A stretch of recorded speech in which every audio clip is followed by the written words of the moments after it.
प्रिय जी और स्वामी ब्रह्म विदानंद जी कुछ काम के लिए अजमल भाई हमारे हैं करते हैं। ओम सहनावतु सहनौ भुनक्तु सह वीर्यं करवावहै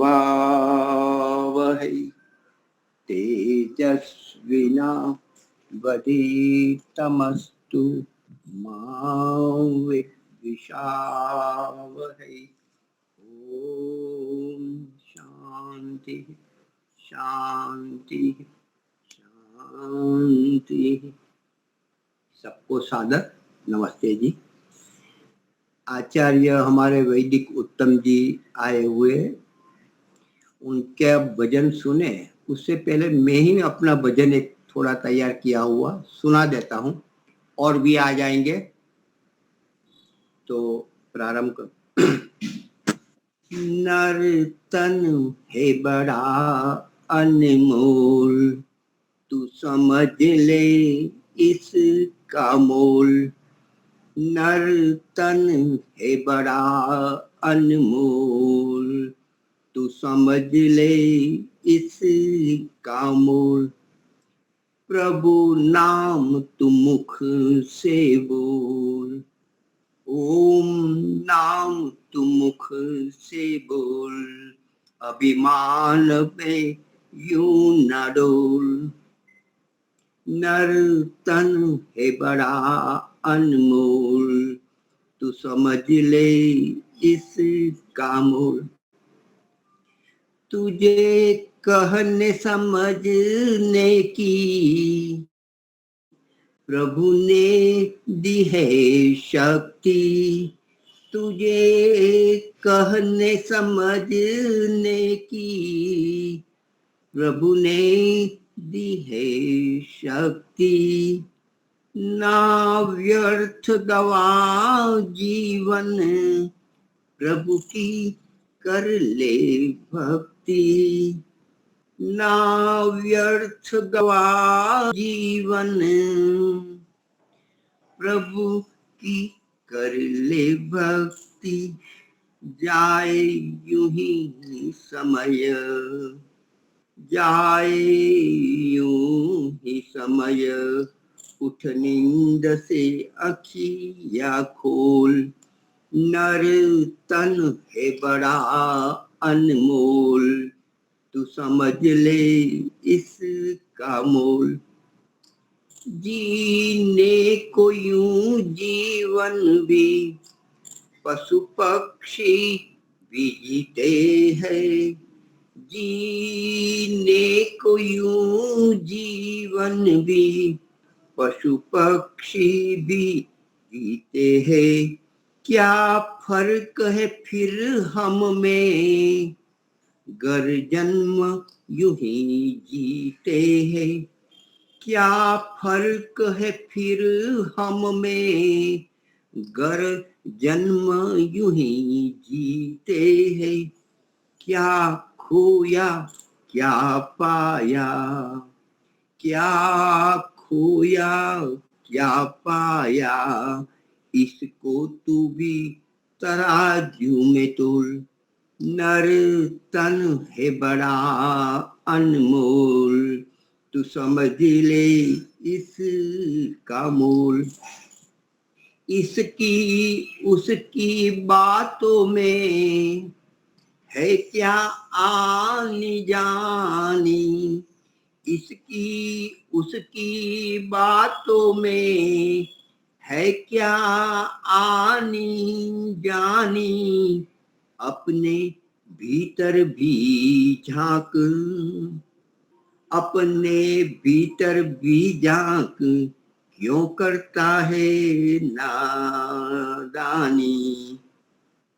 प्रभु देख रहे सबको, हे प्रभु देख रहे सबको। तेरी खुल जाएगी पोल। नर तन है बड़ा अनमोल, तू समझ ले इसका मोल। चुपचाप ये जीवन भर करता है तू समझौता, चुपचाप ये जीवन भर करता है तू समझौता, बाहर से हंसता है तू पर भीतर से रोता, बाहर से हंसता है तू पर भीतर से रोता, कब तक तू बजाएगा, कब तक तू बजाएगा बेताला तू ये ढोल, नर्तन है बड़ा अनमोल, तू समझ ले इसका मोल, ओम नाम तू मुख से बोल, अभिमान में यूं ना डोल, नर्तन है बड़ा अनमोल, तू समझ ले इसका मोल। धन्यवाद। बहुत सुंदर हो मुनि जी, बहुत सुंदर। हाँ, एक और भजन हमारे आचार्य वैदिक उत्तम जी प्रस्तुत करेंगे, बाद में हम अपने लकी जी भाग्य जी को सुनेंगे। सभी को सादर नमस्ते जी। ओम, बहुत दिनों बाद आया हूँ, अभी मैं दिल्ली में हूँ और जल्दी ही लाकरोड़ा या गुजरात जाने की योजना है, क्योंकि इन सांसारिक उलझनों में उलझ के ही रह जाएंगे ऐसा ही अनुभव हुआ है। तो एक सुंदर सा प्रभु भक्ति का भजन आप लोग के समक्ष रखता हूँ। प्रभु तेरी शरण तज कर शरण पाने कहाँ जाए, प्रभु तेरी शरण तज कर शरण पाने कहाँ जाए, दिए दुख दर्द दुनिया ने तो दीवाने कहाँ जाए, प्रभु तेरी शरण तज कर शरण पाने कहाँ जाए, अगर भक्तों की भक्ति का भवन निर्माण हो जाए, हमारी है तमन्ना का, हमारी है तमन्ना का, सफर आसान हो जाए, बहुत उलझी पड़ी उलझन को सुलझाने कहाँ जाए, बहुत उलझी पड़ी उलझन को सुलझाने कहाँ जाए, प्रभु तेरी शरण तज कर शरण पाने कहाँ जाए,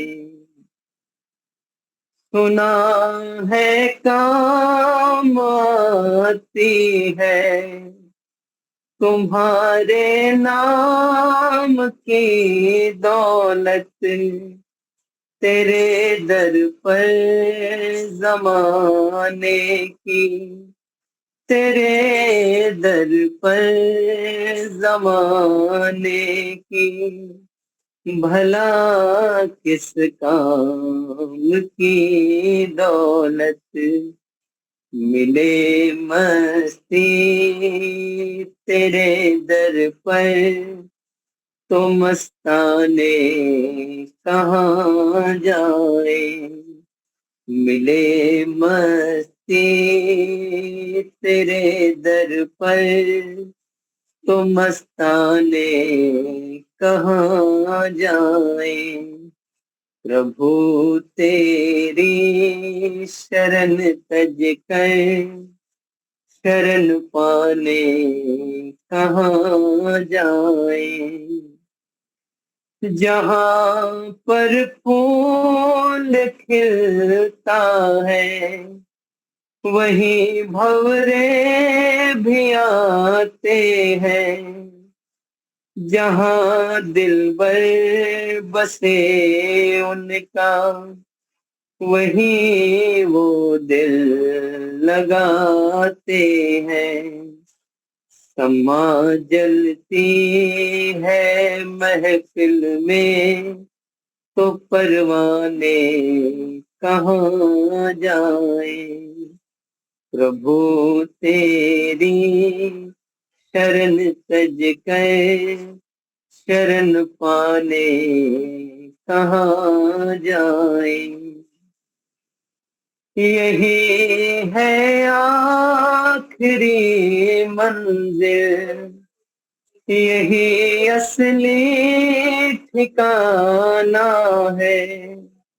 यही है देवघर अपना, यही है देवघर अपना। यही मंदिर सुहाना है। पथिक तेरे उपासक हैं, भजन गाने कहाँ जाए। पथिक तेरे उपासक हैं, भजन गाने कहाँ जाए। दिए दुख दर्द दुनिया ने, तो दीवाने कहाँ जाए। प्रभु तेरी शरण तज कर, शरण पाने कहाँ जाए। प्रभु तेरी शरण तज कर, शरण पाने कहाँ जाए। सबका बहुत बहुत धन्यवाद। ओम नमस्ते। बहुत ही बढ़िया। नमस्ते, बहुत बढ़िया। बहुत यह सुंदर। हम बहुत दिनों के बाद दिखे आप। पथिक भजन संग्रह, ये भी मैंने मंगवा ली। अभी अभी ये 2 भाग में आई। मेरे को अभी बहुत तो अच्छा, बहुत। आवाज गांधीनगर कम आ रहा है। आए हैं, तो चलो भजन ही गाते रहेंगे। नहीं नहीं, बहुत अच्छा है। उससे क्या है, हम लोग को भी एक एक नया नया भजन व्हाट्सएप पे आप फोटो शेयर कर दीजिएगा। हाँ हाँ हाँ हाँ, धन्यवाद। बिल्कुल। एक किताब में लगभग 500 से ज्यादा है, ऐसे 2 भाग में है। हाँ हाँ, वो पहला भाग जो है, हाँ मैंने इसको देखा है। पहला भाग जो है वो ईश्वर संबंधी है, और दूसरा भाग जो है उसमें ज्यादातर स्वामी दयानंद जी के भजन है। जी जी जी, ठीक है, चलो देखेंगे अभी। तो अभी हाँ। तो भजन की धुन में चलता है। अभी कभी प्रवचन, कभी भजन, कभी शिविर, कुछ न कुछ लगे रहते हैं बस। आश्रम में होते तो कुछ गहन विषय शिविर हो जाते, और घर में आते तो फिर घिर जाते हैं, जो भी मानो।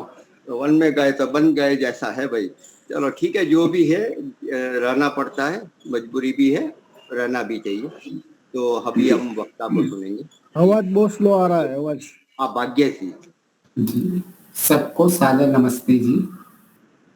मेरी आवाज सुनाई दे रही है हरीश भाई? बहुत धीमी आ रही है, धीमी आ रही है।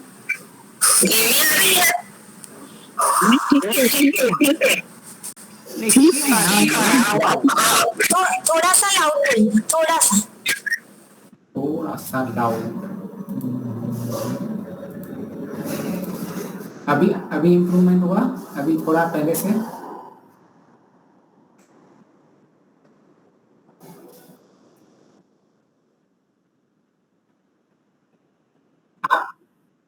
आवाज कम आ रही है, आवाज कम आ रही है।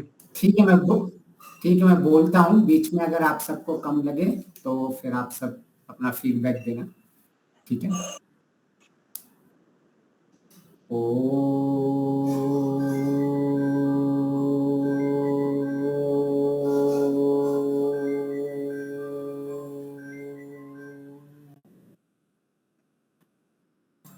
सबको सादर नमस्ते जी। हमारे जीवन का लक्ष्य अत्यंत दुखों की निवृत्ति और सुख की प्राप्ति। कई बार हमारे लक्ष्य हम बनाते हैं, परंतु उस लक्ष्य को अगर सही सही वर्गीकरण नहीं किया तो हम जीवन में सफल नहीं हो पाते हैं और हमें कई संशय और भ्रांतियां उत्पन्न होती रहती हैं।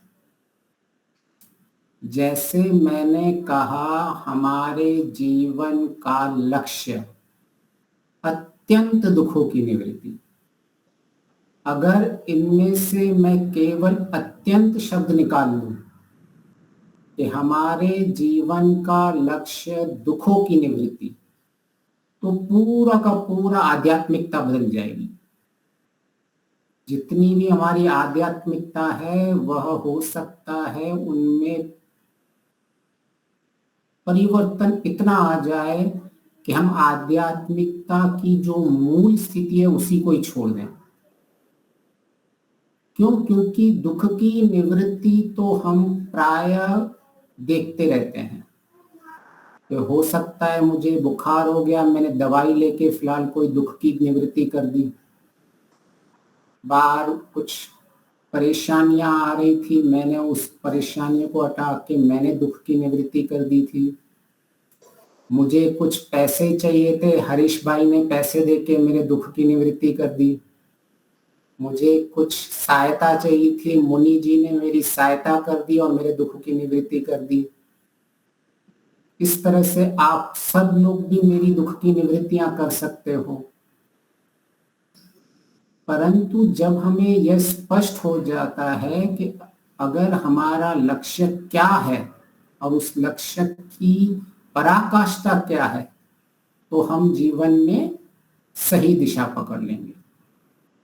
नहीं तो हमारा ईश्वर में मन ही नहीं लगेगा। हम ईश्वर को क्यों माने?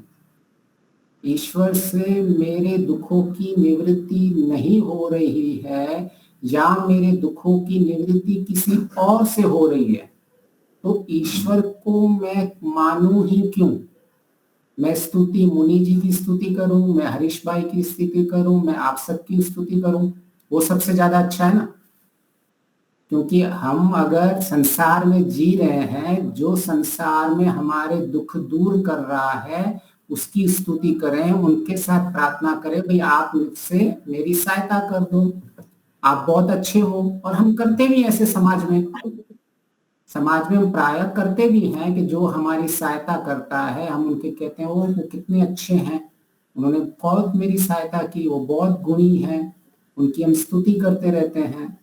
अगर हमें कुछ चाहिए होती है तो हम उनसे प्रार्थना भी करते हैं, तो हम उनके निकटता भी बैठते हैं, उनके समीपता रहना चाहते हैं, हम समीपता बनाना चाहते हैं। तो अगर मेरे लक्ष्य में ऐसा मैंने बनाया हुआ है दुखों की निवृत्ति, तो मेरा ईश्वर में कभी मन लगने ही नहीं वाला है।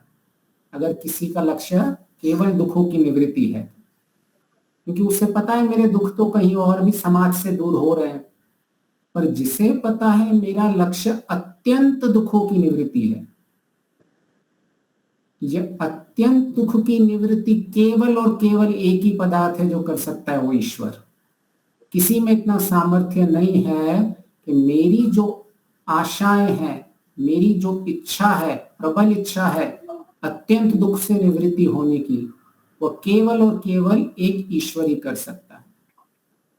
तो यह मैं केवल आपको एक उदाहरण दे रहा था कि हम अगर किसी चीज को पूर्ण नहीं समझेंगे या किसी को आधा अधूरा समझेंगे, तो हमसे जो हमें लगता है एक शब्द इधर उधर हो गया, परंतु सारे के सारे आध्यात्मिकता में प्रश्न चिन्ह खड़ा हो जाता है। तो किसी का शायद माइक ऑन पड़े, 2-4 लोगों के देख लीजिए आप अपने अपने माइक, बीच बीच में आवाज आ रही है। ठीक है, ठीक है, ठीक है जी, ठीक है। तो इसीलिए हमें आध्यात्मिकता में गलतियां की बहुत हो सकती हैं। थोड़ी भी चूक हो गई, थोड़ी भी सूक्ष्मता में नहीं गए, तो पूरा का पूरा आध्यात्मिकता का पूरा जो हमारा लक्ष्य है, जो हमारी यात्रा है, वो सारी की सारी बिगड़ सकती है। इसीलिए हमें बहुत सतर्क रहना पड़ता है। एक एक कदम पे भले हम थोड़े धीरे चलें, परंतु हमें संपूर्ण ज्ञान से चलना चाहिए। हमारी गति कम हो कोई बड़ी बात नहीं हो, लेकिन हमारी गति में अज्ञान है, हम तेज गति से चल रहे हैं, परंतु हम पूर्ण ज्ञान प्राप्त नहीं कर रहे हैं, हम आधा अधूरा ज्ञान प्राप्त कर रहे हैं, तो वो हमारे लक्ष्य के लिए बाधा बन जाता है। तो हम जब अपने दुखों की निवृत्ति के लिए सोचते हैं कि कैसे मेरे दुखों की निवृत्ति होगी, तो एक सामान्यतः हमको ऐसा प्रतीक होता है, और ये हम सबका प्रत्यक्ष है, कि जब भी मुझे किसी दुख कोई आए, कोई प्रतिकूलता आए, कोई विपरीत परिस्थिति आए, और मेरे पास उसका समाधान हो, अगर मेरे पास उसका विकल्प है, तो मेरे उस दुख की निवृत्ति हो जाती है। मैं बारिश में जा रहा हूं और मैं हो सकता हूं गीला हो जाऊं, लेकिन मैंने छाता लेके उसका समाधान कर दिया।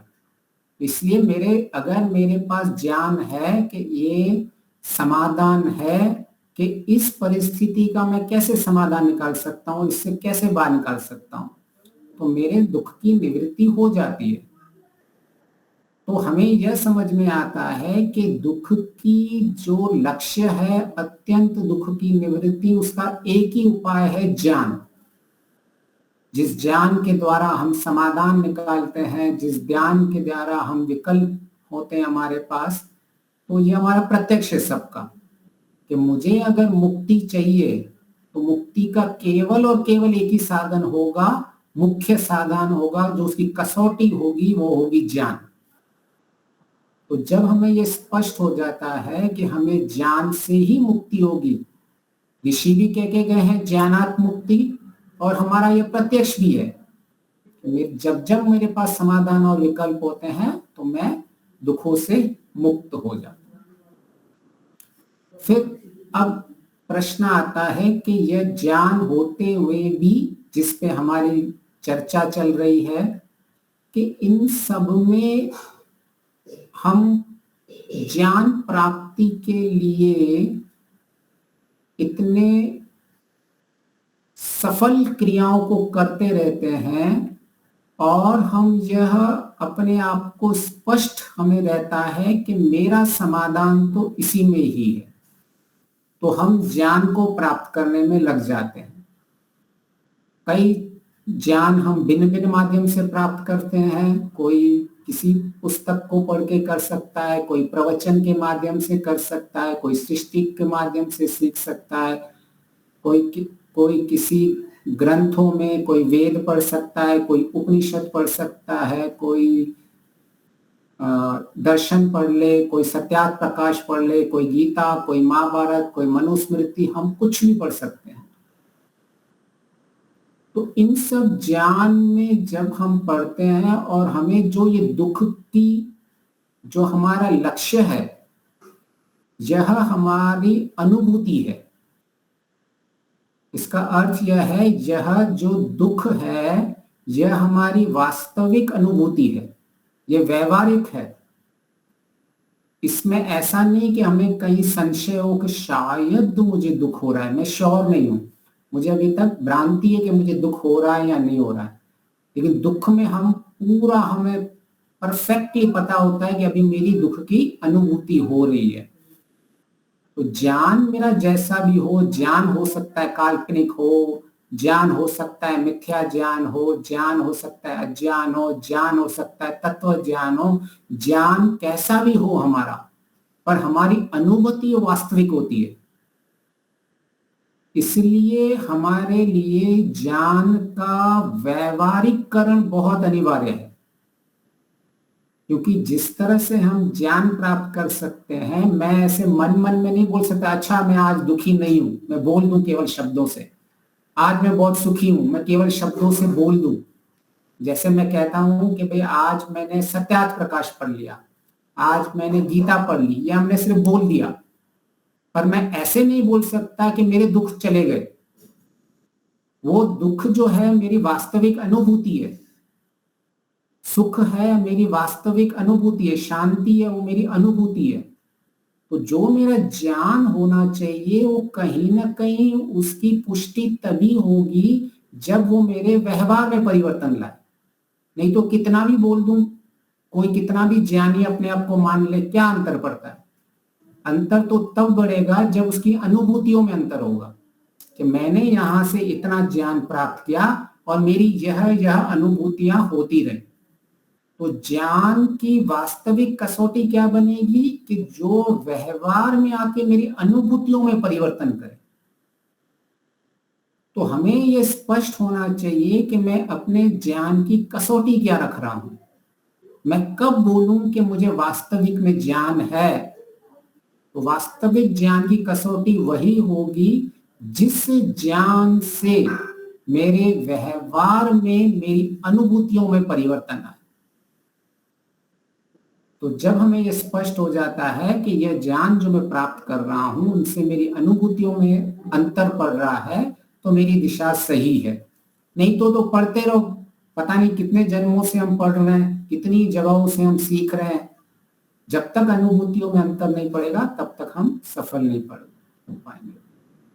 तो इस ज्ञान की अनुभूतियों, ज्ञान से जो हमें भिन्न भिन्न अनुभूतियां होती हैं, पिछली बार की चर्चा में हम कहते हैं कि अगर मेरा कोई केंद्र बिंदु है, इनका अगर हम सारांश निकालें, उसका सारांश एक ही निकलेगा कि मेरे अंतःकरण में जो ये क्लेश संस्कार हैं, इनकी निवृत्ति, दुख की निवृत्ति का दूसरा पर्यायवाची वाक्य निकलेगा मेरे क्लेश संस्कारों की निवृत्ति। तो केंद्र बिंदु हमारा संस्कार बनेंगे। जब तक हमारी दृष्टि, जब तक हमारा ज्ञान इस केंद्र बिंदु पे नहीं आता है, तब तक हम हो सकता है कई बिंदुओं पे घूमते रहेंगे। तो मुख्य हमारी जितनी भी साधना है, वो ज्ञान कर्म उपासना, शुद्ध ज्ञान कर्म उपासना, जितना भी हमारा ज्ञान है, यह केंद्र हमारे संस्कारों के ऊपर ही होना चाहिए कि कैसे मैं इन संस्कारों से, क्लेश संस्कारों से निवृत्त हो पाऊं। फिर पिछली चर्चा में हमने यह समझा था कि संस्कार तो अपरिदृष्ट धर्म वाले होते हैं, इन संस्कार को हम कभी देख नहीं पाते, और वृत्तियां होती हैं वो परिदृष्ट धर्म होती हैं, हम वृत्तियों को देख सकते हैं। तो संस्कारों का अनुमान किया जाता है कि मेरे अभी यह वृत्तियां चल रही हैं, इसका अर्थ यह है कि मेरे ऐसे ऐसे संस्कार हैं। तो जो संस्कारों का हमें त्याग करना होता है, निवृत्ति करनी होती है, तो हमें उसको समझना होता है। तो जैसे हमारा वेद का मंत्र है और महर्षि दयानंद जी का सबसे प्रिय मंत्र था, विश्वानि देव सविता दुरितानि परासु यद भद्रं तनासु। तो ऋषि ने क्यों इस मंत्र को सबसे मुख्य लिया था? क्योंकि यह मंत्र हमें व्यवहार की ओर ले जा रहा है कि मुझे करना क्या है। जो मेरे दुख, दुर्गुण, दुर्व्यसन है, और ये दुर्गुण और दुर्व्यसन ही क्लेश संस्कार है, और यही मेरे दुख का कारण है।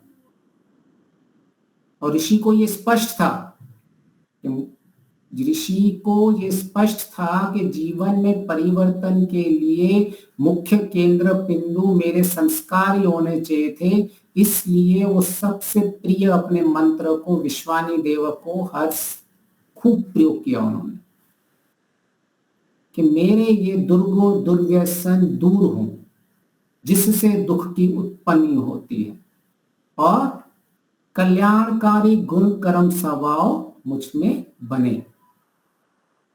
तो जब तक हमें ये स्पष्ट नहीं होता वेद का मंत्र क्या कहना चाहता है और हमारी दृष्टि बना रहा है, ये व्यवहारिक दृष्टि, कि मेरी व्यवहारिक दृष्टि कैसी बनेगी, कि जब तक मेरे दुर्गुण दुर्व्यसन दूर नहीं होंगे और सबसे पहले और प्राथमिक हमारी, जब भी हमें जीवन में ये स्पष्ट हो कि मुझे क्या, तो हमें सबसे पहले हमारी जो दृष्टि हो यहीं जानी चाहिए कि मेरे दोष कैसे हैं, मेरे अंदर कितनी त्रुटियां हैं, मेरे अंदर अभी क्या स्थिति है। जब तक हमें वो स्थितियों का पता नहीं चलेगा तब तक हम उपाय भी नहीं कर पाएंगे। तो मुख्य है जब भी हमें दुख की निवृत्ति करनी है और उनके लिए ज्ञान प्राप्त करना है तो उसका एक ही व्यवहारिक उपाय है, एक ही उपाय है कि जिससे मेरी दुख की निवृत्ति होती है, वो होती है क्लेश संस्कारों की निवृत्ति। और इसीलिए ये महर्षि दयानंद जी का सबसे प्रिय मंत्र था, क्योंकि जिसने क्लेश संस्कारों में को केंद्र में नहीं रखा है, उसका वो मूल बिंदु नहीं है जीवन का, तब तक वो जीवन में कभी भी आगे नहीं बढ़ पाएगा। कई लोग की दृष्टि पाप पुण्य में अधिक रहती है कि मैं परोपकार कर्म करूंगा, मैं ये कर्म करूंगा, मैं अच्छे कर्म करूंगा, बहुत बढ़िया बढ़िया कर्म करूंगा। वह अपने जगह पर सही है, परंतु जिस दृष्टि की प्रधानता होनी चाहिए, परोपकार के कर्मों से भी अधिक प्रधानता हमारी संस्कारों पे दृष्टि होनी चाहिए, क्योंकि परोपकार के कर्मों से पाप पुण्य कर्म तो मिल जाएंगे, लेकिन पुण्य कर्म की यह कोई गारंटी नहीं होती कि संस्कार अच्छे मिलेंगे। तो कई बार आपने ये देखा होगा कि दो जुड़वा बच्चे पैदा होते हैं कहीं भी, तो वो किसी भी बहुत अमीर घर में पैदा हो सकते हैं, दोनों को साधन अच्छे मिलेंगे, दोनों के पुण्य कर्म बहुत अच्छे होंगे, परंतु उनके संस्कार में आप देखोगे कि एक बहुत शांत होगा और एक बहुत क्रोधी भी हो सकता है। तो ऐसा क्यों कि दोनों बच्चे एक ही घर में पैदा हुए हैं, एक ही सुख साधन भोग रहे हैं, परंतु एक क्रोधी है और एक शांत है। उसका कारण यह है कि उसके पिछले जन्मों के संस्कार अच्छे थे और उसने पुण्य कर्म भी किए थे, लेकिन एक जन्म में पुण्य कर्म तो किए थे लेकिन संस्कार अच्छे नहीं बनाए थे। तो इसीलिए यहां लोगों से बहुत भ्रांति हो जाती है। जब आध्यात्मिकता में आते हैं ना, परोपकार का बहुत महत्व है, इससे परोपकार का महत्व कम नहीं हो जाता, परंतु उससे अधिक प्रधानता संस्कारों की है। मेरे पास अगर पुण्य कर्म 2-4 कम हो गए तो इतनी हानि नहीं होगी, ज्यादा से ज्यादा मुझे साधन कम मिलेंगे।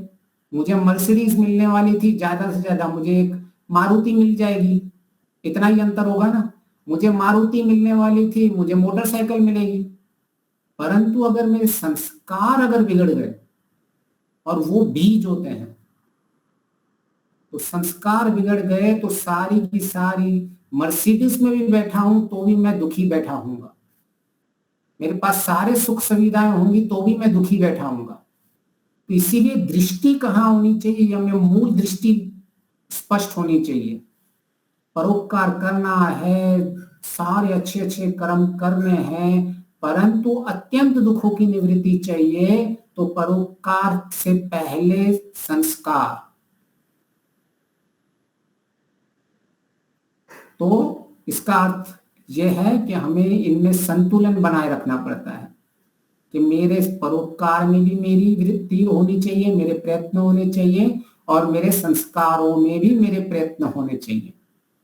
जब तक ये प्रयत्न में संतुलन नहीं होगा तो लोग अपनी बहुत हानि कर चुके होते हैं किसी एक चीज को पकड़ के। तो समन्वयात्मक जब हम चलते हैं, संतुलन बना के चलते हैं, तो और दोनों में अगर एक ऐसी स्थिति बन रही है कि मुझे परोपकार भी करना है, मेरा संस्कार भी बिगड़ रहा है, तो सबसे पहले संस्कार नहीं बिगड़ना चाहिए।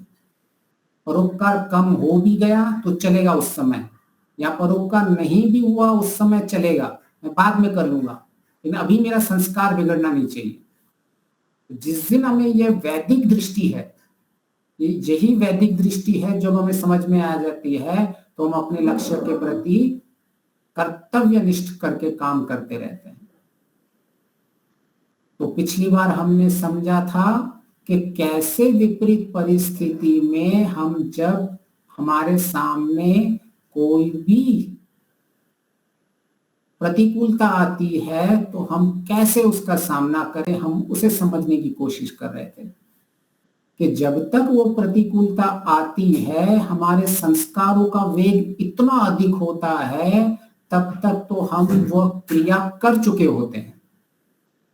हम क्रोध हमने लिया था, हमने क्रोध को समझा था कि सामने क्रोध के संदर्भ में कोई प्रतिकूलता आई, और हमने जब तक हम उसको समझ पाए तब तक तो संस्कारों का वेग इतना होता है, हम तो सामने वाले को 10 गालियां बोल चुके होते हैं, 1-2 थप्पड़ मार चुके होते हैं, या इतना बोल चुके होते हैं, इतना हम कर चुके होते हैं, तब तक हमारे लिए गाड़ी छूट गई होती है। तो अब हमें इन संस्कारों के वेग से कैसे बचें? हमारा मुख्य केंद्र बिंदु अब जहां आएगा। दीपालिका जी, आपका कोई प्रश्न है? हाँ जी, अभी संदर्भ में है तो पूछ लो, या संदर्भ। हाँ जी। हम्म।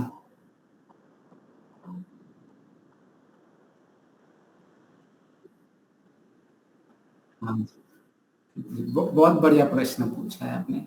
मैं दान दे रहा हूं 1 लाख रुपए का, ठीक है, लेकिन मेरी पीछे ऐषणाएं बनी हुई है कि मेरी लोकेशना हो, कि सब मुझे पूछे, मेरी उसके पीछे मेरी उत्प्रेषणा है, सब मुझे फॉलो करें, उसके पीछे मेरी वित्तेषणा है कि मैं अभी यहाँ 1 लाख रुपया दे रहा हूँ, जहां मेरे को दानी करेंगे और कहीं और जाके मेरे को फायदा होगा। तो आपने परोपकार तो किया ना 1 लाख रुपए देके, लेकिन पीछे भावना कैसी थी? तो मुख्य संस्कार होंगे, ऐसी कोई आवश्यकता नहीं है कि जिसके संस्कार अच्छे होंगे वही परोपकार करेगा। परोपकार लोग लोकेशना, पूतेशना और वित्तेषणा के लिए भी करते हैं। अपने मेरी वाहवाही होगी, लोग मुझे अच्छा मानेंगे, लोगों के प्रति लोगों के सामने मेरी प्रतिष्ठा बढ़ जाएगी। कुछ लोग तो लोगों के शोषण भी करते हैं, मैंने आपको इतना दान दिया है तो मेरे हिसाब से चलिए आप, मैंने आपकी इतनी सहायता की है, अभी जैसे मैं बोलता हूं वैसा करो। ऐसे भी परोपकार करते हैं लोग। तो परोपकार करने का, हाँ, मूल में आप शुद्ध होके परोपकार कर रहे हो, वह एक पक्ष बनता है, परंतु ऐसा कोई सिद्धांत नहीं है कि हर बार कोई किसी की सेवा दया करता है तो उसका आंतरिक अंतःकरण शुद्ध ही होगा। ये कोई हम निश्चय से नहीं कह सकते, हो भी सकता है, नहीं भी हो सकता है। तो इनमें अगर हमारे पास 2 विकल्प होते हैं कि हो सकता है या नहीं हो सकता है, और मुख्य वो परोपकार कर रहा क्यों है? आप परोपकार कर रहे हो, आपका प्रयोजन क्या है? एक प्रयोजन होता है ना कुछ करने का। आप कभी कुछ परोपकार करते हो तो आपके पीछे क्या प्रयोजन होता है उसका? मूल में प्रयोजन वही होता है कि मेरे ये अच्छे कर्म हैं और इन पुण्य कर्मों का मुझे अच्छा फल मिलेगा, इसीलिए हम ये परोपकार कर्म करते हैं। तो यह पुण्य कर्म जो हम करेंगे वह अच्छी बात है, क्योंकि हमें साधन भी तो चाहिए ना, हमारे जीवन में जीने के लिए हमको साधन भी चाहिए। तो यह पुण्य कर्म हमको साधन दिलवाते हैं। अगर साधन नहीं होंगे तो हम कार्य नहीं कर पाएंगे, परंतु केवल साधनों से हम अपने लक्ष्य तक नहीं पहुंच पाएंगे। मेरे पास अभी पैदल चल रहा हूं, तो मुझे अपने लक्ष्य में अहमदाबाद से बड़ौदा चलने में 6 घंटे लगते हैं, 8 घंटे लगते हैं। अभी मेरे पास अपने लक्ष्य तक पहुंचने के लिए मैं अभी कुछ कर्म कर रहा हूं, अच्छे कर्म कर रहा हूं, मुझे साइकिल मिल जा रही है। अब मुझे आधा समय लगता है, आधे समय से कम लग सकता है। तो इस तरह से साधन की दृष्टिकोण से मुझे पुण्य कर्म करने होते हैं, परंतु वह मेरा अंतिम लक्ष्य नहीं है। क्योंकि मैं, अगर मेरे पास कोई गाड़ी नहीं थी तो मैं सामान्य साइकिल से भी जा सकता था, अगर साइकिल नहीं थी तो मैं पैदल भी जा सकता था। तो मैं ज्यादा से ज्यादा विलंब पहुंचूंगा, लेकिन पहुंचूंगा पक्का। तो यह साधन होते हैं, ये हमारी अनुकूलता के लिए होते हैं, इनके प्रयोग करने के लिए होते हैं, और ये साधन लक्ष्य नहीं होते हैं। मुख्य कसौटी जो होगी लक्ष्य की, वो अंतःकरण की शुद्धता होगी। ईश्वर जब आनंद देगा तो वह अंतःकरण की शुद्धता के अनुरूप आनंद देगा। मेरे अंतःकरण में कितने क्लेश संस्कार दग्ध बीज हुए होंगे, तभी ही मुझे अपनी अंतिम लक्ष्य की प्राप्ति होगी। मेरे पास साधन कितने इकट्ठे हुए हैं उसको ईश्वर से कोई लेना देना नहीं। ईश्वर बोले कितने भी खड़े कर दो, अंबानी बन जा, अडानी बन जा, एलॉन मस्क बन जा, उन्होंने भी बहुत साधन इकट्ठे तो किए हैं ना उन्होंने।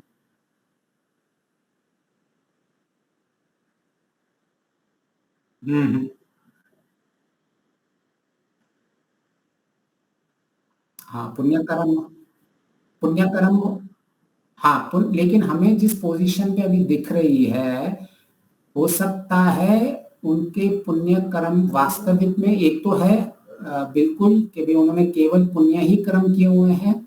अब लेकिन एक होता है फल और एक होता है परिणाम। उन्होंने अगर सकाम अधर्म कर्म किए हुए हैं तो अभी उनको तात्कालिक परिणाम में पैसा तो मिला हुआ है, पर वो फल नहीं है उनका। इसकी कोई गारंटी नहीं है कि उनको फल जो मिला है वो पुण्य कर्मों का ही फल मिला है। उनको ऐसा भी हो सकता है अधार्मिक कर्मों का परिणाम मिला है।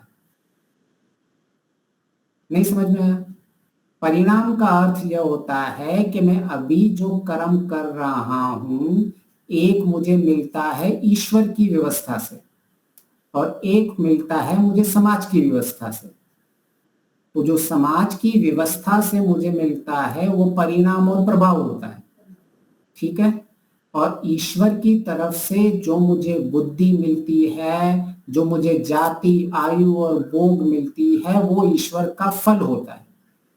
तो अभी एक तो है कि मैंने जब बहुत अच्छे पुण्य कर्म किए और जब मैं कहीं पे मेरा जन्म हुआ तो वो किसी बहुत बड़े पैसे वाले के घर में जन्म हुआ। तो जब मेरा जन्म होता है तब मेरा माना जाएगा कि मेरे अच्छे फल मिले हैं मुझे कर्मों का, जब मेरा जन्म हुआ है। लेकिन मैं किसी गरीब के घर पे पैदा हुआ हूं और उसके बाद दो विकल्प होते हैं कि एक तो मुझे जब उसके बाद में पैसे वाला बना हूं तो एक मेरे कर्मों के फल की से भी हो सकता है, दूसरा दूसरों के परिणाम से भी हो सकता है। दोनों विकल्प होते हैं। तब पहला होता है जब मेरा जन्म हुआ, तब कोई विकल्प नहीं होता, मेरे अच्छे पुण्य कर्म थे और मैं पैसे वाले के घर में पैदा हुआ। वो स्पष्ट है आपको कि वो कर्म का फल था। पर ठीक है, जब मेरा जन्म हुआ वो मेरे कर्म का फल था। लेकिन जन्म के बाद अभी मैं सपोज एक सामान्य घर में मेरा जन्म हुआ है, अब मैं मेहनत कर रहा हूं और मैं धर्म का कर्म कर रहा हूं, लेकिन मेरे सकाम कर्मों में दो होते हैं कर्म, एक सकाम अधर्म कर्म और सकाम धर्म कर्म। तो जब मेरे सकाम धर्म कर्म होते हैं तो हो सकता है मुझे सकाम धर्म कर्म के कारण मुझे अच्छे फल मिले, मेरे पैसा मुझे अधिक मिले, क्योंकि जब भी सकाम कर्म होंगे तो हमको साधन ही मिलने वाले हैं, उसका कोई दूसरा विकल्प नहीं है कि मेरा सकाम अच्छे कर्मों से उसकी कोई गारंटी नहीं बोल सकते कि मुझे आंतरिक शांति मिलेगी, परंतु मुझे साधन अच्छे मिलेंगे, मेरा शरीर अच्छा मिलेगा, मुझे भार या सारी अच्छी अच्छी चीजें मिलेंगी। लेकिन अगर मैंने सकाम अधर्म किए हुए, सपोज ऐसा मान ले कि मैं सकाम कर्म ही कर्म लेकिन अधर्म पूर्वक ही चोरी करके भ्रष्टाचार करके भी मैंने अपना बंगला बना दिया। अभी वो उसकी जब आप बंगले को देख रहे हो, पैसे वाले को देख रहे हो, तो उसके ऊपर हम यह आकलन नहीं कर सकते कि उसके पुण्य कर्म है तभी उसका बंगला बना है। हो सकता है उसके अधर्म कर्म करके भी उसने वो बंगला बनाया हुआ है, जो अब की दृष्टि में केवल परिणाम है, वो फल नहीं है उसका। और हो सकता है अभी जिसको हम ऐसे समझ रहे हैं कि इसने तो बहुत पैसे कमा लिए हैं, वो दोनों दृष्टि देखनी पड़ेगी। अगर उसने अभी अधर्म से कमाया है, भ्रष्टाचार करके कमाया है, झूठ बोल के कमाया है, चोरी करके कमाया है और अपना बंगला खरीद लिया हुआ है, तो उसको उसकी क्षतिपूर्ति होगी। उसको इतना ही जो अभी वो सुख भोग रहा है, उसको ऐसा माना जाएगा कि उसके कर्माशय में से उसका वास्तविक सुख नहीं है। उसके कर्माशय में अगर कोई सुख होगा तो उसकी दो परिस्थितियां बनेंगी। एक, ईश्वर उसकी कर्माशय में से वो सुख को भोगा हुआ माना जाएगा, जो उसको अतिरिक्त सुख मिलेगा ही नहीं। क्यों? क्योंकि उसको परिणाम से सुख मिल चुका है, फल से नहीं। और दूसरा, अगर उसके पास सुख कर्माशय में था ही नहीं तो इसकी क्षतिपूर्ति होगी कि जितना उसने सुख भोग लिया है उससे कई अधिक अभी उसको दुख भोगना पड़ेगा आगे चल के। तो जो आपका प्रश्न था कि जो भी आज पैसे वाले लोग हैं वो केवल पुण्य कर्म करके आए हैं, वो कोई ऐसा कोई सिद्धांत नहीं बैठेगा। हो भी सकता है, नहीं भी हो सकता है। हाँ, अगर जन्म के वक्त वो किसी पैसे घर पे वाले में पैदा हुआ है तो वो उसके कर्म का फल है। जन्म के समय, केवल जन्म के समय, जाति, आयु और भोग, ये तीन चीजें हमें जन्म के समय जाति, आयु और भोग मिलती है। ठीक है, चलो। हाँ, नमस्ते सर। हाँ नमस्ते जी, बोलिए। हाँ, अभी जो आपने बताया ना कि जन्म के समय हमें हाई स्टेटस वाले के वहाँ जन्म मिलता है, हाँ जी, हाँ जी, तो जरूर हमारा पुण्य कर्म है। हाँ जी, हाँ जी। ओके, अभी हम थोड़े थोड़े धीरे धीरे बड़े होते जाते हैं और हाँ जी। हमें ऐसा जो हाई स्टेटस वाले विथ रिस्पेक्ट टू मनी ऐसा नहीं है, विथ रिस्पेक्ट टू संस्कार वाला भी सपोज पेरेंट्स हैं। हाँ जी, हाँ जी, हाँ जी। ओके, तो वो हमें अच्छे अच्छे संस्कार देंगे। वो बोले कि पैसा का मिसयूज मत करो। हाँ जी, हाँ जी, हाँ जी। ओके, पैसा तो ऐसा है कि मीन्स कभी भी जा सकता है, भगवान ने हमें दिया है, उसका संचित भी करना है, सबके लिए यूज भी करना है। तो हमें ऐसे कोई अच्छे अच्छे कर्म में पैसा लगाते हैं। जी जी जी। ओके, तो उस समय हमें जो पैसे का यूज किया वो निष्काम कर्म में जाएगा और हमें कोई नया दुख वाला कर्म नहीं मिलेगा।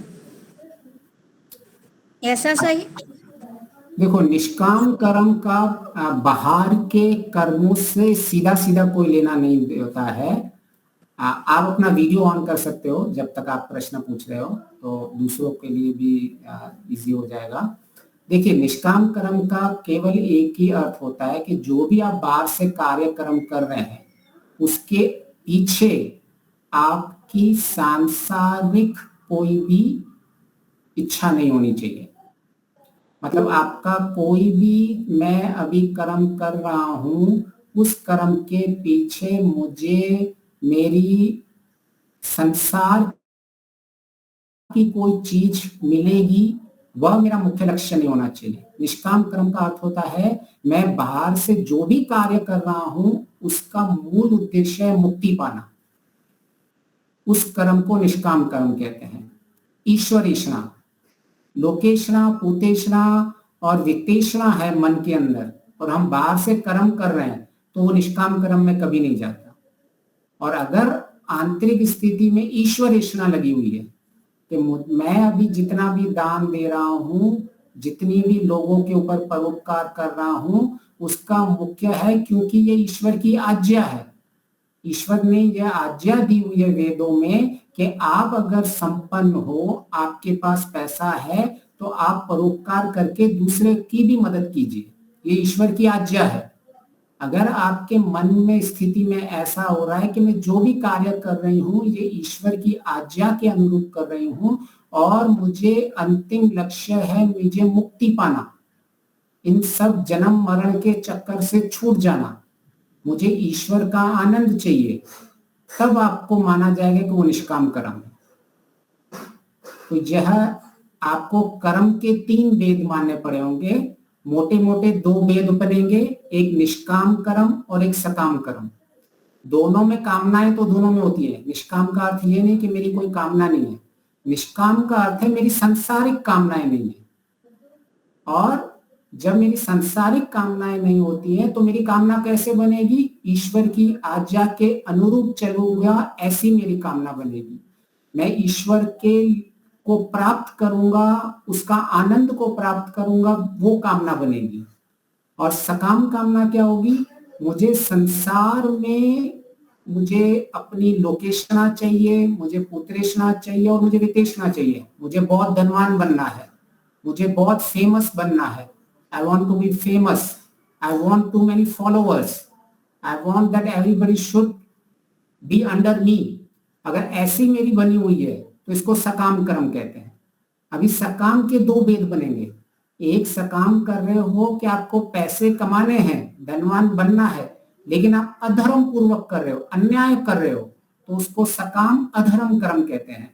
और एक आप अच्छे धनवान बन रहे हो लेकिन न्याय पूर्वक कर्म कर रहे हो, तो उसको सकाम कर्म कहते हैं, जिसको धार्मिक कर्म कहते हैं। सकाम धर्म कर्म और सकाम अधर्म कर्म।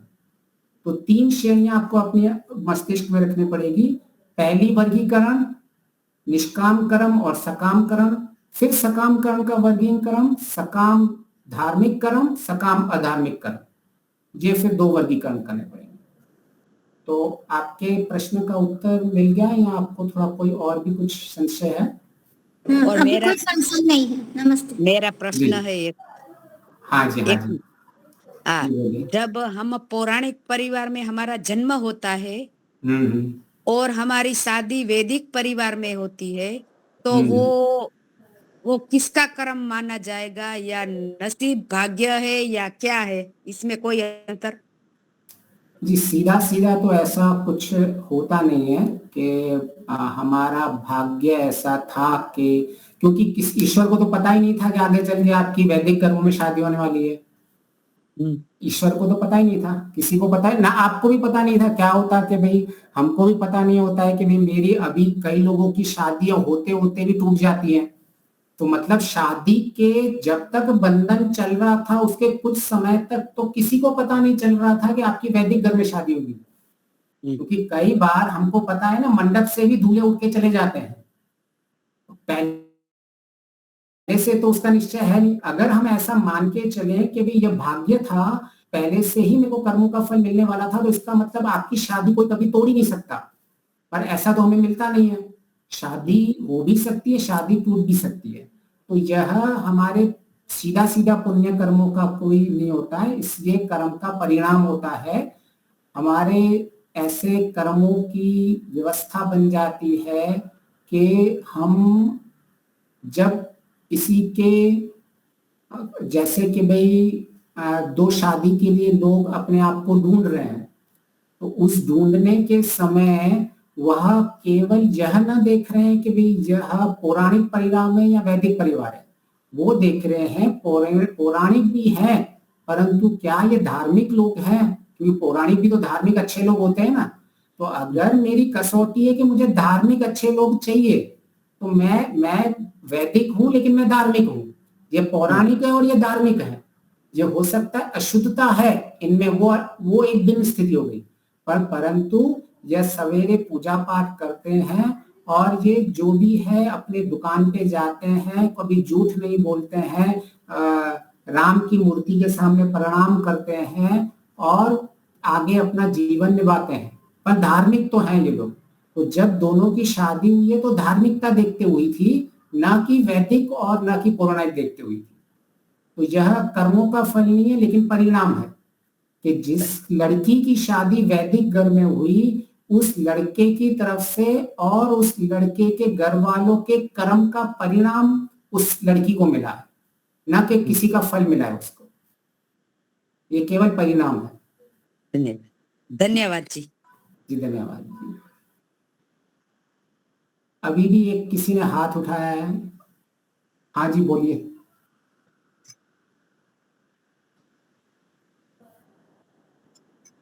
आपका आवाज म्यूट है।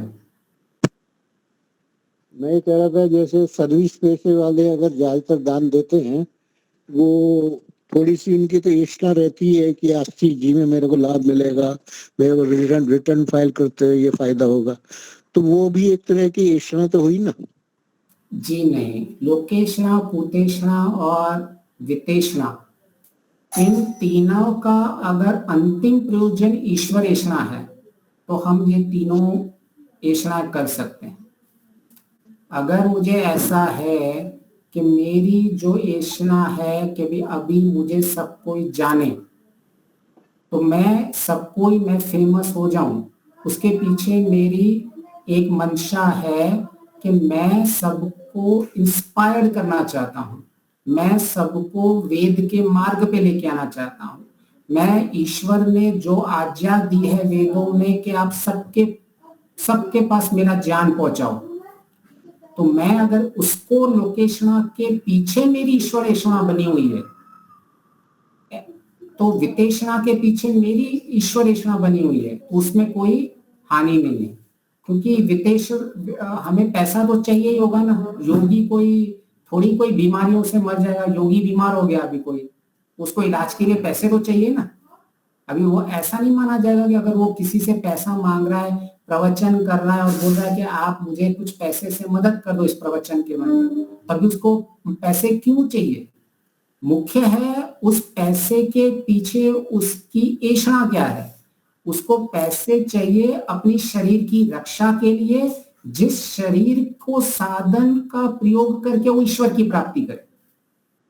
अभी दूसरा है उसकी ऐषणा क्या है, उसे दवाई के लिए पैसे चाहिए, उसको शरीर की रक्षा करके उसको अपना नाम कमाना है। ईश्वर ऐषणा नहीं है उसकी, केवल उसको शरीर की रक्षा करके बहुत काम कमाना है, बहुत पैसा कमाना है और बहुत अपने फॉलोअर्स बनाने हैं। लेकिन दूसरे को शरीर की रक्षा करके ईश्वर की प्राप्ति करनी है, तो ऐसे में कोई ऐषणा में हानि नहीं आएगी। मुख्य क्या है, पीछे केंद्र बिंदु क्या है, वो मुख्य होना चाहिए कि मैं यहाँ, मुझे अगर 80G का इनकम टैक्स का बेनिफिट ले रहा हूँ, तो यह बेनिफिट मुझे इस सरकार की व्यवस्था से दी हुई है। मैं कोई चोरी नहीं कर रहा हूं इसमें। अगर सरकार की व्यवस्था है कि मुझे बेनिफिट मिल सकता है, तो मुझे लेने में इसका प्रयोग, मैं कहीं 10,000 रुपए, 1 लाख रुपए दान कर रहा हूं, 1 लाख का मुझे 50% मतलब 50,000 का टैक्स फ्री मिल रहा है। 50,000 का मतलब 30% टैक्स फ्री मिल रहा है, मतलब 15,000 रुपए बच रहे हैं। तो वो 15,000 में और भी दान देके मैं और भी कुछ अच्छा कर सकता हूँ ना। मैं और अपने कार्यक्रम करूंगा जिसमें और मैं ईश्वर की आज्ञा पालन करूंगा, तो वहां मेरा लक्ष्य ईश्वर की आज्ञा पालन बना हुआ है। जहां भी आपका लक्ष्य ईश्वर की आज्ञा पालन, ईश्वर ऐषणा से जुड़ा हुआ है, तो उस वाले कोई भी ऐषणा में कोई हानि नहीं है। ठीक है जी? ठीक है। नहीं, प्रश्न हो तो पूछ लीजिए, ऐसा नहीं कि ठीक है जी मैंने बोल दिया है। नहीं, वैसे आपकी बात सही है। अगर उद्देश्य वो है कि जो पैसा बचाते हैं वो आप दूसरी जगह फिर से दान करो, पर फॉर एग्जाम्पल अगर हमें वो टैक्स बच गया और हमें वो दिखा नहीं रहे हम दान, फिर हमारी वृत्ति चेंज हो जाएगी। तब हम कहेंगे जो भाई हम लोग को जो फायदा मिल रहा था वो तो मिल नहीं रहा, तो दान दें या ना दें चलेगा। तो वो फिर हमारी जो वृत्ति बदल गई, वो फिर आपका ऐषणा मतलब ये थी कि भाई आप पैसा बचाने की वजह से दे रहे थे। बिल्कुल सही, बिल्कुल सही। इसीलिए तो ये सारी यात्रा आंतरिक यात्रा है ना, इसीलिए इसको आंतरिक यात्रा कहा जाता है। इसको बाहर से मनुस्मृति में क्या होता है, न लिंगम धर्म, बाहर का कोई अच्छा कर रहे वो धर्म का लिंग नहीं है। स्पष्ट लिखा हुआ है शास्त्रों में, धर्म शास्त्र में लिखा हुआ है। आपकी आंतरिक स्थिति कैसी थी बाहर का क्रियाकर्म में, वह मुख्य धर्म की दिशा लेके जाएगा, न लिंगम धर्म। कोई ऐसा कभी नहीं कह सकता कि मैं बाहर से इतना काम कर रहा हूं इसीलिए मैं बहुत बड़ा धार्मिक हूं। हाँ, आप सकाम धार्मिक हो सकते हैं, ठीक है, आपने दान दिया, आपको सकाम धार्मिक मान लिया, लेकिन धर्म जो निष्काम कर्म है, जो धार्मिक का उच्चतम स्थिति है, जिसमें महर्षि दयानंद जी कहते हैं धर्म का अग्रभाग, मतलब उच्च अवस्था धर्म की, निष्काम कर्म, वहां आपकी आंतरिक स्थिति के अलावा कोई नहीं जानता। आपकी स्थिति कैसी थी वह केवल आप ही जानते हो और ईश्वर जानते हो। कोई गारंटी नहीं ले सकता कि यह काम, मैं कभी कोई गारंटी नहीं ले सकता कि ये दीपालिका जी या हरीश भाई ने निष्काम कर्म किया हुआ है, क्योंकि अंदर मुझे पता ही नहीं था। मैं केवल इतना कर्म कर सकता हूं कि हाँ, कि इन्होंने सकाम धर्म तो कम से कम किया, इतना मैं कह सकता हूं बस। ठीक है जी, निष्काम कर्म नहीं बता सकते, वो बहुत बहुत कठिन है। अगर कोई सामने वाला बता दे कि मैंने निष्काम करा, ये तो बहुत ही ऊंची स्थिति किसी हो सकती है, बहुत परखना पड़ेगा हमें सामने वाले को। धन्यवाद। जी जी, हाँ जी। तो कहीं पर रास्ते में बुला लेते हैं, लेकिन वो मनोज जी कहाँ है मैं पता लगाता हूँ। हाँ जी, मैं जरा दर्शन योग धाम लाकड़ोड़ा जा रहा हूँ, तो शांति पाठ जरा करवा लेना। मैं गाड़ी में हूँ, सुबह में वापस आ रहा हूँ, आचार्य जी को छोड़ने के लिए जा रहा हूँ। धन्यवाद जी, ठीक है। हाँ हाँ, नमस्ते जी। हाँ, ले लीजिए। हाँ, नमस्ते जी। नमस्ते जी। अभी आपने बताया कि जो शादी वैदिक धर्म या पौराणिक धर्म वाले से घर में होती है, वो पहले से ईश्वर फिक्स नहीं करता है कि यहाँ ही होगी। तो ये क्या है, जो हम शादी करके जहाँ आते हैं वहाँ हमें जो मिलते हैं सास ससुर पति सब मिलते हैं, तो वो क्या हमारा कर्म के फल के हिसाब से मिलती है या ऐसे ही संयोग होता है? हाँ, मैं ये 3 चीजें मैं एक बार फिर से दोहरा देता हूँ। किसी भी कर्म के पीछे 3 चीजें होती हैं। एक होता है कर्म का फल, एक होता है कर्म का परिणाम, और एक होता है कर्म का प्रभाव। 3 चीजें होती हैं। जो ईश्वर की तरफ से मिलता है उसको कहते हैं कर्म का फल।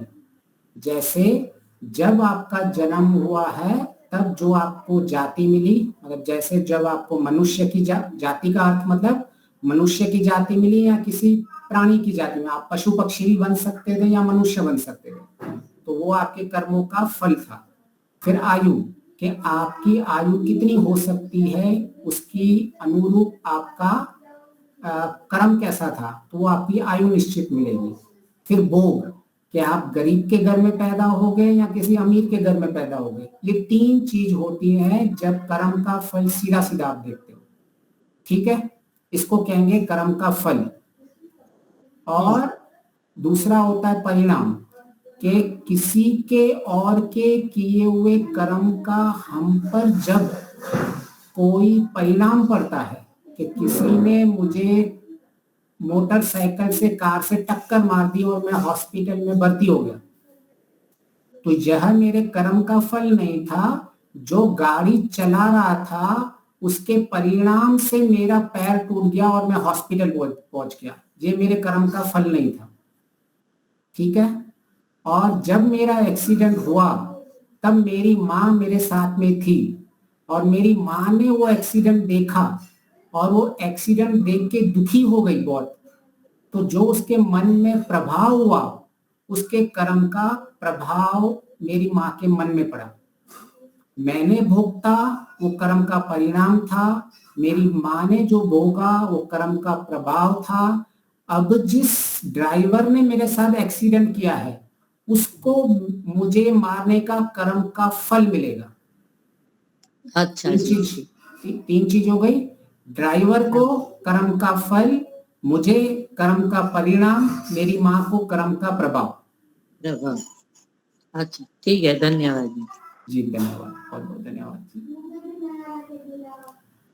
ठीक है, हमारे प्रश्न उत्तर में इस बार समय निकल गया। बहुत बताया, धन्यवाद। जी धन्यवाद जी, धन्यवाद।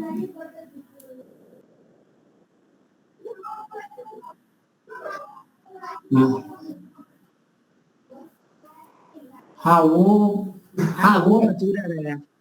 हाँ एक्चुअली देखिए, ये 3 अगर चीजें स्पष्ट हो जाएंगी तो आप अभी इसको कहीं पे भी लगा दो। अभी आपको स्पष्ट हो गया, जो मेरी मैरिज हुई है वो पहले से निश्चित तो थी नहीं। पहले से निश्चित मतलब किसी को पता नहीं था कि जब आपकी मैरिज किसके साथ होने वाली है। तो कर्म का भाग्य तो तभी बनेगा कि मुझे ये पता है मैंने ये कर्म किया हुआ है, तभी मुझे फल मिलेगा। अभी मुझे कैसे पता चलेगा कि भाई यह जो शादी करना है वह तो किसी मनुष्य की स्वतंत्रता है। मैं किससे शादी करूंगा, किससे शादी नहीं करूंगा, ये ईश्वर का निर्णय नहीं होता है। ये ईश्वर ने मुझे परतंत्र नहीं डाला हुआ है। तो क्योंकि मेरी स्वतंत्रता है इसीलिए मैं किसी से भी शादी कर सकता हूं। अगर मैं ईश्वर से स्वतंत्र हो जाऊं कि भाई नहीं, ईश्वर मुझे बोले कि देखो इस फलाना फलाना लड़की को तुझे अच्छा सा फल देना है, ये लड़की बहुत अच्छे कर्म कर रही है, इसको वैदिक धर्मी बनाना है, इसीलिए तू उससे शादी कर, तो इसका अर्थ क्या हो जाएगा, ईश्वर ने मेरी स्वतंत्रता छोड़ दी। लेकिन ईश्वर ने मुझे स्वतंत्र रखा हुआ है कि मैं किसी वैदिक धर्मी से शादी करूं, मैं किसी पौराणिक से शादी करूं, मैं जिससे भी शादी करूं, मेरी स्वतंत्रता है। तो ईश्वर मेरी स्वतंत्रता में कभी बाधा नहीं डालेगा, नहीं तो मेरा आत्मा का अस्तित्व ही नहीं बचेगा ना। हम तो सब रॉबोट बन जाएंगे। ईश्वर मैन्युफैक्चरिंग करता रहा और हम सब रॉबोट बन जाएंगे, तो आत्मा का कॉन्सेप्ट ही हटा दो। सब बोल दो कि हम शरीर के पुतले हैं बस, और एक जना है जो कंट्रोल कर रहा है। इसीलिए यह जो है शादी का भी हम फल नहीं मान सकते, क्योंकि जो लड़की भी शादी कर रही है उसकी भी स्वतंत्रता है। वह भी चाह सकते, ऐसा बोल सकती है कि बहुत सारी वैदिक धर्मी वाली भी पौराणिक में जाती है और बहुत सारी पौराणिक भी वैदिक धर्मी, वहां उस लड़की की भी स्वतंत्रता होती है, इस तरफ लड़के की भी स्वतंत्रता है। तो जहां स्वतंत्रता आएगी वहां फल नहीं आ सकता ना, वहां परिणाम आएगा। तो ये दोनों अलग अलग बिंदु बन जाएंगे कि मुझे ये स्पष्ट होना चाहिए, फल, परिणाम और प्रभाव और स्वतंत्रता। प्रायः हम जब ईश्वर की संसार में आते हैं तो हम आत्मा की स्वतंत्रता को भूल जाते हैं, हम ईश्वर को ही प्रदान करते हैं। लेकिन वैदिक धर्मों में तीनों का बहुत महत्वपूर्ण है, प्रकृति, आत्मा और परमात्मा। ये तीनों ही एक दूसरे के साथ चलते हैं, ये तीनों ही अनादि हैं। तो कभी भी ईश्वर जो है आत्मा की स्वतंत्रता तो की कभी भी रक्षा की हानि कभी नहीं करेगा, वो हमेशा उसकी रक्षा करता रहेगा कि तेरी स्वतंत्रता बनी रहे। तेरी स्वतंत्रता होते हुए तू कर्म कर, केवल तेरी परतंत्रता फल भोगने में आएगी, अब तू नहीं जा सकता। तू स्वतंत्र है, तू किसी का खून कर दे, तू स्वतंत्र है किसी को माला पहना के आ, तू स्वतंत्र है तू परोपकार कर, तू जो भी कुछ है तू स्वतंत्र है। जिस तरह से हम इस संसार में आज हम भी तो स्वतंत्र हैं, किसी के घर पे चोरी करने के लिए, किसी को मारने के लिए हम स्वतंत्र हैं, परंतु जेल जाने के लिए हम परतंत्र हैं। इसी तरह से ईश्वर का भी सिस्टम है, आप स्वतंत्र हो और लेकिन आपने जो भी किया उसका परिणाम फल भोगना पड़ेगा, और समाज की तरफ से परिणाम होगा और हमारी तरफ से, ईश्वर की तरफ से फल होगा। फिर ईश्वर ने फल देने के लिए कुछ अधिकार समाज को भी दिए हुए हैं, जैसे राजा को दिया हुआ है, जैसे न्यायाधीश को दिया हुआ है, जैसे माता पिता को दिया हुआ है। तो माता पिता भी फल देते हैं, परंतु क्योंकि माता पिता, राजा और न्यायाधीश पूर्ण चीज नहीं देख पाते हैं, सर्व अंतर्यामी नहीं है, तो उनके जो फल देने की स्थिति है उनमें न्यूनता अधिकता हो सकती है। किसी ने चोरी कर दी और न्यायाधीश ने उसको 5 साल की सजा दे दी, लेकिन उसको केवल 3 साल की सजा देनी थी। तो जो 2 साल की सजा उसने अतिरिक्त भुगती, वो ईश्वर की व्यवस्था से उसकी क्षतिपूर्ति हो जाएगी। परंतु ऐसा भी हो सकता है कि वास्तविक में उसको सजा 5 साल की मिलनी थी, लेकिन न्यायाधीश ने केवल 3 साल की मिली, तो फिर ईश्वर उसको 2 साल की अतिरिक्त सजा देगा। तो इस तरह से सारा कर्म फल परिणाम और प्रभाव पूरा सिस्टम काम करता है। तो यह हम आगे लेके चलेंगे। जो भी प्रश्न होंगे यहाँ आप कोई प्रश्नों को भी भेज देना, हम उसकी फिर चर्चा कर सकते हैं। सबका बहुत बहुत धन्यवाद। धन्यवाद। ओम द्यो शांति अंतरिक्षम शांति पृथ्वी शांतिरापः शांतिरोयः शांति वनस्पतयः शांतिर्विश्वे देवा शांति ब्रह्म शांति सर्वं शांति शांतिरेव शांति सामा शांतिरेधि। ओम शांति शांति शांति। सर्वेभ्यो नमः। सबको वैदिक अभिवादन, सबको सादर नमस्ते, धन्यवाद।